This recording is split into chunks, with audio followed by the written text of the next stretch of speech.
जब त्रिदेवों से मिलने यमलोक पहुंचे साईं बाबा की महिमा का वर्णन शब्दों से परे है।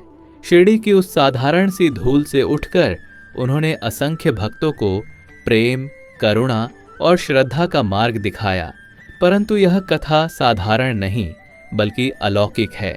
यह वह प्रसंग है जब साईं बाबा स्वयं यमलोक पहुंचे और वहां त्रिदेव ब्रह्मा, विष्णु और महेश से भेंट की। कहते हैं एक रात शिरडी में जब सब सो गए, बाबा समाधि में लीन हुए। भक्त समझे कि बाबा ध्यान कर रहे हैं, पर उनकी आत्मा शरीर से निकलकर एक अद्भुत यात्रा पर चल पड़ी। मार्ग चांदी सा चमक रहा था, किनारे दिव्य पुष्प खिले थे, कहीं से वीणा की ध्वनि आ रही थी, कहीं मृदंग की गूंज।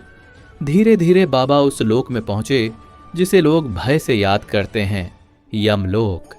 यमराज ने साईं बाबा का स्वागत किया।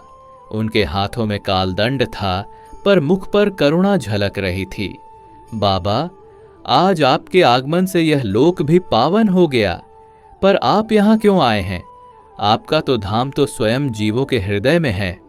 बाबा मुस्कुराए, मैं यहां दंड देखने नहीं, धर्म का रहस्य समझने आया हूं। भक्त मुझसे पूछते हैं कि मृत्यु के बाद आत्मा कहां जाती है।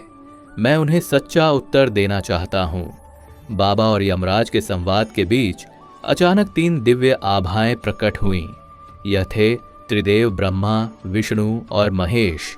ब्रह्मा कमंडल और वेदों के साथ, विष्णु शंख, चक्र, गदा, पद्म से सुशोभित, महेश शिवलिंग और त्रिशूल के तेज से दैदीप्यमान।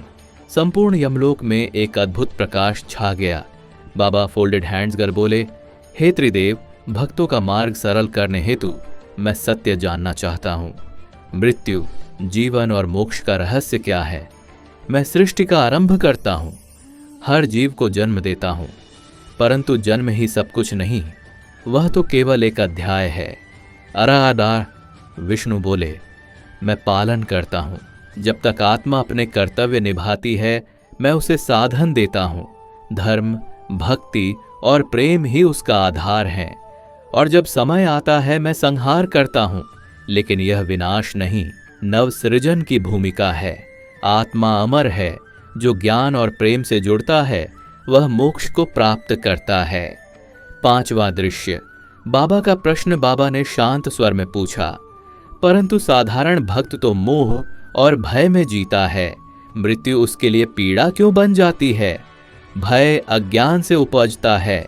जो समझ लेता है कि आत्मा न जन्म लेती है न मरती है, वह मृत्यु से नहीं डरता। बाबा, आपका कार्य यही है कि उन्हें यह सत्य सरल भाषा में समझाए। त्रिदेव एक साथ बोले, बाबा, तुम्हारा मार्ग सबसे सरल है। न कर्मकांड की जटिलता, न ग्रंथों की कठिनाई। तुमने केवल 2 बातें सिखाई, श्रद्धा और सबूरी। यही मुक्ति का द्वार है। बाबा ने हाथ जोड़कर प्रणाम किया। तो क्या भक्त केवल प्रेम और धैर्य से ही मोक्ष पा सकते हैं? विष्णु मुस्कुराए, हाँ, जब हृदय शुद्ध हो जाए और दूसरों की सेवा ही पूजा बन जाए, तब आत्मा को किसी लोक की यात्रा करनी ही नहीं पड़ती, वह सीधे परमात्मा में लीन हो जाती है। बाबा बोले, अब मैं लौटता हूं। मेरे भक्तों को यही बताना है कि मृत्यु अंत नहीं, आरंभ है। भय नहीं, बल्कि प्रेम से जीना चाहिए। जो सबका मालिक एक मानकर चलता है, उसे किसी यमदंड की चिंता नहीं करनी चाहिए। त्रिदेवों और यमराज ने एक साथ बाबा को आशीर्वाद दिया। ब्रह्मा ने कहा, तुम्हारे शब्द ही वेदों का सार होंगे। विष्णु बोले, तुम्हारे चरणों में बैठने वाला भक्त सदैव सुरक्षित रहेगा। शिव बोले, तुम्हारी कृपा से अज्ञान का अंधकार मिटेगा। यमराज बोले, जिस भक्त पर तुम्हारी छाया है, उसे मेरे लोक में भय नहीं होगा। बाबा की आत्मा पुनः शिरडी लौट आई। आंखें खुलीं तो भक्त उनके चरणों में बैठे थे।